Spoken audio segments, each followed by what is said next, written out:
ನಮಸ್ಕಾರ ಸ್ನೇಹಿತರೆ, welcome back to my YouTube channel. ಬನ್ನಿ ಇವತ್ತಿನ ನನ್ನ ಗೂಗಲ್ ಸಂಚಿಕೆಯಲ್ಲಿ ಏನಾಗುತ್ತೆ ಅಂತ ನೋಡ್ಕೊಂಬರೋಣ. ನಂದನ್ ಮೀನಾಗಿ ಕೇಳ್ತಿದ್ದಾನೆ, ಯಾಕಮ್ಮ ಈ ಥರ ಮಾಡಿದೆ? ನಾನು ಅಷ್ಟು ಲಾಸ್ಟ್ ಟೈಮ್ ನೀನು ಮಾಡಿದಾಗಲೂ ನಾನು ಬೈದಿದ್ದೆ, ನಾನೇ ತಪ್ಪು ಮಾಡಿದ್ದೀನಿ ಅಂತ ನಿಮ್ಮ ಹತ್ರ ಬಂದು ಸಾರಿ ಕೂಡ ಕೇಳಿದೆ. ಆದರೂ ನೀನು ಈ ಥರ ಯಾಕೆ ಮಾಡಿದೆ ಅಂತ ಹೇಳಿ ಮೀನಾಗಿ ಕ್ವಶನ್ ಮಾಡ್ತಿದ್ದೆ. ಅದು ಹಾಗಲ್ಲ ಮಾಮ ಅಂತ ಹೇಳಕ್ಕೆ ಬರ್ತಿರ್ತಾಳೆ. ಸಾಕು, ಇನ್ನು ಇದ್ರ ಬಗ್ಗೆ ಯಾರು ಚರ್ಚೆ ಮಾಡೋದು ಬೇಡ ಅಂತ ಹೇಳಿ ನನ್ನ ಬೇಜಾರಿಂದ ಅಲ್ಲಿಂದ ಹೊರಟೋಗ್ತಾನೆ.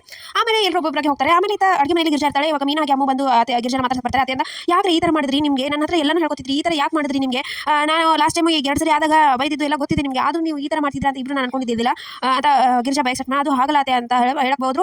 ಗಿರಿಜಾ ಕೋಪದಿಂದ ನನ್ನ ಜೊತೆ ಮಾತಾಡಬೇಡಿ ಅಂತ ಹೇಳಿ ಕೋಪದಿಂದ ಅಲ್ಲಿಂದ ಬೈದು ಕಳಿಸ್ಬಿಡ್ತಾರೆ. ಇತ್ತ ನಾನು ನಡ್ಕೊಂಡು ಹೋಗ್ತಾನೆ. ಅಷ್ಟೇ ಕೇಶವ ಬಂದಪ್ಪ ಗಾಡಿ ಹೋಗೋಣ, ಬೇಡ ಹೀಗೆ ನಡ್ಕೊಂಡು ಹೋಗ್ಬೇಕಾದ್ರೆ ಟೀ ಕುಡಿಯೋಬೇಕು ಅನಿಸ್ತಾ ಇದೆ, ಬಾ ಹೋಗೋಣ ಅಂತ ಟೀ ಕುಡಿಯೋಕೆ ಅಂತ ಹೋಗಿ ಕೂತ್ಕೋತಾರೆ. ಅಷ್ಟೇ ಅಲ್ಲಿಗೆ ವಲ್ಲಭ ಕೂಡ ಬರ್ತಾನೆ. ವಲ್ಲಭ ಬಂದ ತಕ್ಷಣ ಸಾರಿ ಅಪ್ಪ, ನಮ್ಮ ಅಮೂಲ್ಯ ಈ ಥರ ಮಾಡಿದ್ದು ತಪ್ಪೆ, ನನಗೆ ಅವಳು ನಿಮ್ಗೆ ಅವಮಾನ ಆಗಿರೋದು ನನಗೆ ಸಕ್ಕಾಗ್ತಾ ಇಲ್ಲ ಅಂತ ಹೇಳ್ತಾನೆ. ಅಷ್ಟರಲ್ಲಿ ನಂದನ್ ಅವ್ನು ಹೆಗನ ಮೇಲೆ ಕೈ ಇಡ್ತಾರೆ. ಅದು ನೋಡಿ ವಲ್ಲಭ ಫುಲ್ ಖುಷಿ ಆಗ್ಬಿಡುತ್ತೆ.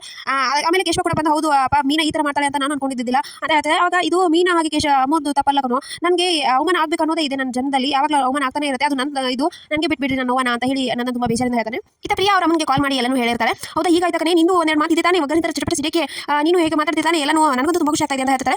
ಅಲ್ಲಮ್ಮ ಪಾಪ ಅಮ್ಮ ಮೀನಾ ಎಷ್ಟೊಂದು ಇದನ್ನಾಗಿದ್ದಾರೆ, ಅವರು ಎಷ್ಟೊಂದು ಅಳ್ತಾ ಇದ್ದಾರೆ, ನಂಗೆ ಪಾಪ ಅನಿಸ್ತಾ ಇದೆ ಅಂತ.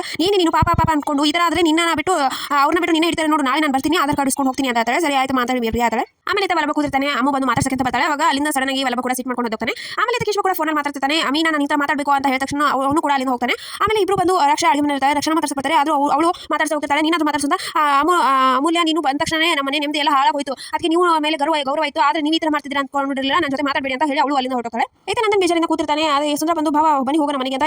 ನನ್ನ ಮನೆಗೆ ಹೋಗಬೇಕು ಅನ್ನೋ ಮನಸ್ಸು ಇಲ್ಲ, ಮನೆಯವ್ರ ಮುಖ ತೋರಿಸಿ ನೋಡೋಕ್ಕೂ ಇಷ್ಟ ಇಲ್ಲ ಅಂತ ಹೇಳ್ತಾನೆ.